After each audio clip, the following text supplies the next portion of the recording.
Calvinismo e arminianismo. Acredito que você já deve ter ouvido falar sobre isso em algum momento. Nos debates aí teológicos, na igreja, na internet, muito se falou, muito mais no passado, hoje já um pouco menos, sobre calvinismo e arminianismo. Esse vídeo de hoje eu quero falar especificamente sobre calvinismo.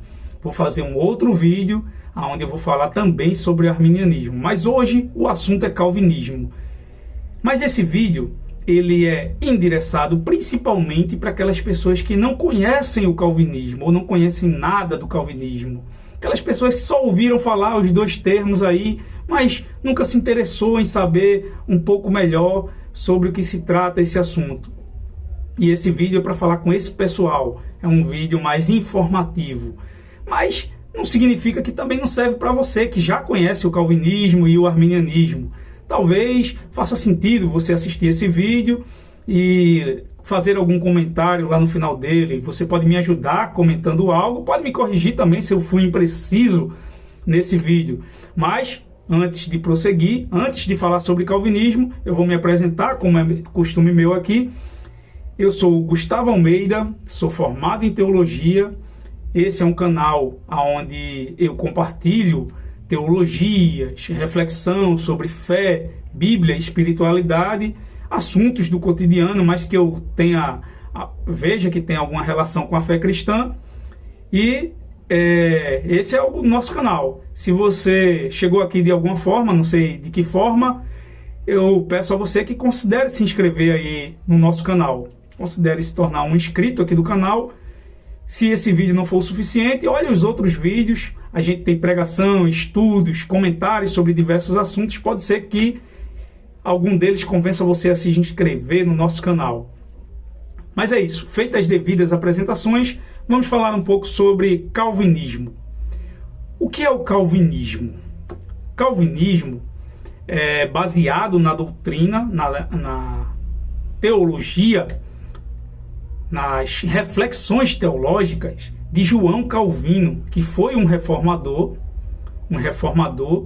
que esteve um grande reformador, por sinal, que esteve envolvido naquele contexto da reforma protestante, na efervescência da reforma protestante, quando Lutero deu os primeiros passos ali para a reforma protestante. Houveram outros reformadores além de Lutero, como Calvino, Zwinglio, entre outros, e Calvino estava ali naquele contexto.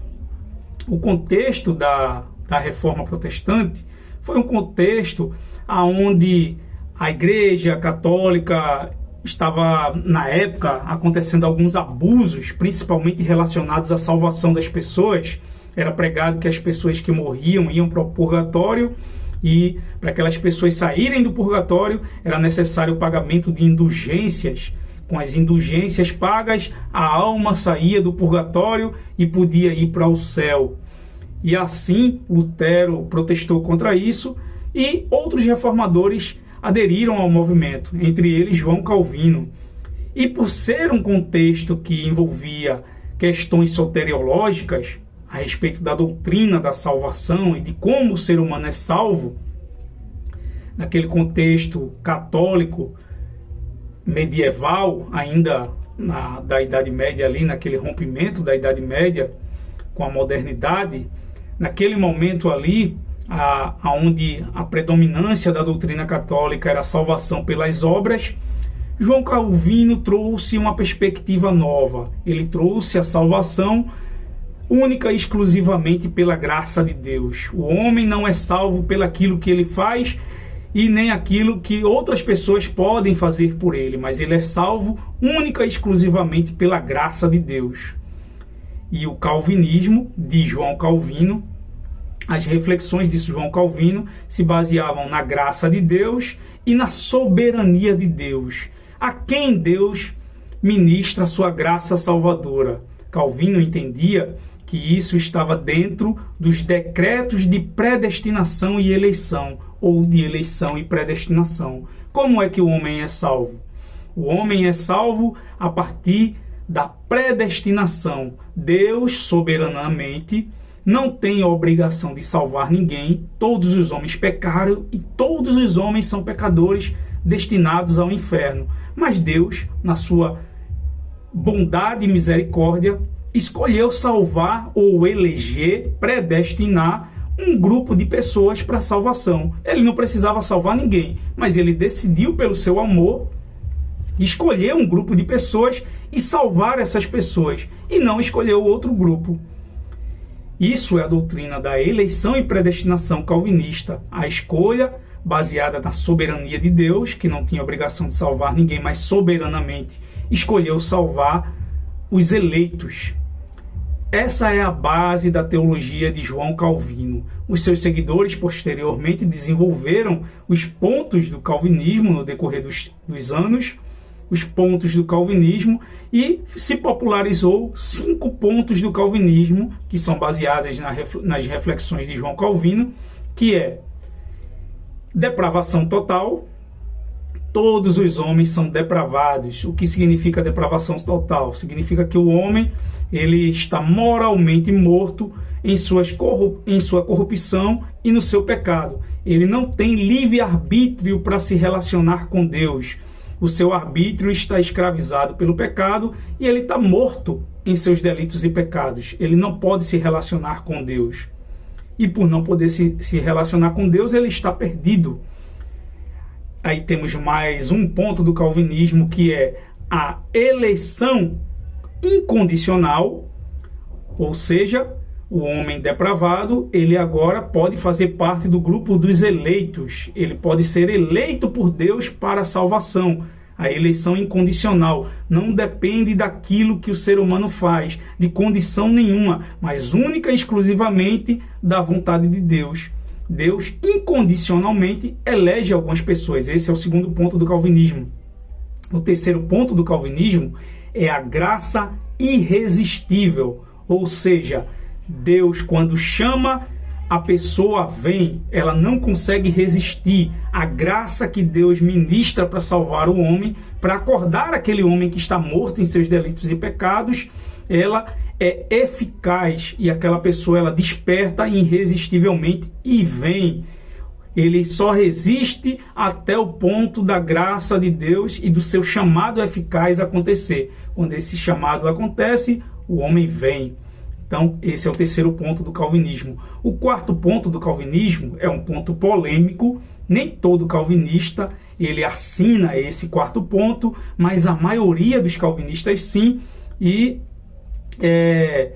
faz parte da estrutura do calvinismo, que é a redenção limitada. O que significa redenção limitada? Quarto ponto do calvinismo significa que Jesus ele não morreu por todas as pessoas do mundo, mas ele morreu apenas por um grupo limitado de pessoas. E que grupo é esse? Os eleitos.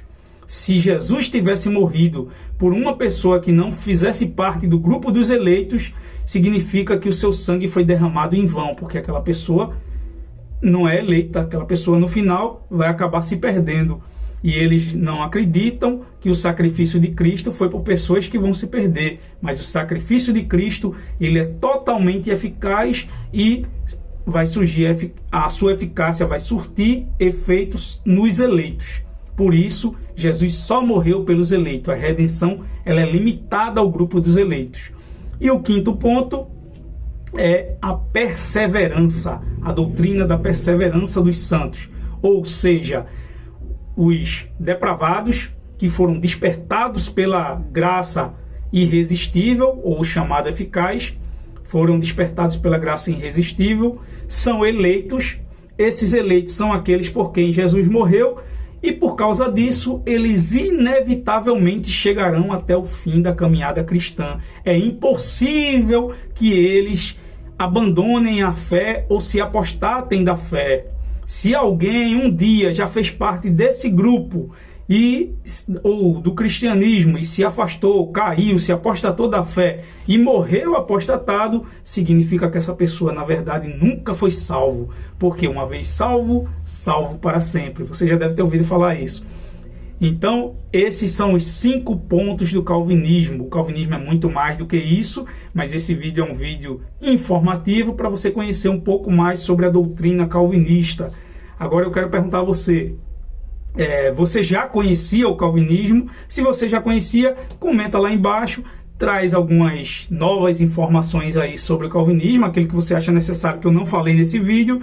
Se você não conhecia, comenta lá embaixo que não conhecia um pouco mais das questões do calvinismo, só de ouvir falar. Comenta lá embaixo que eu quero ouvir a sua opinião sobre isso daí, quero ouvir o que é que você acha. Se você gostou desse vídeo, peço aí que você deixe seu gostei, manda no grupo da sua igreja, manda para aquelas pessoas que você conhece, e assim você me ajuda a alcançar mais pessoas. Deus abençoe e até a próxima.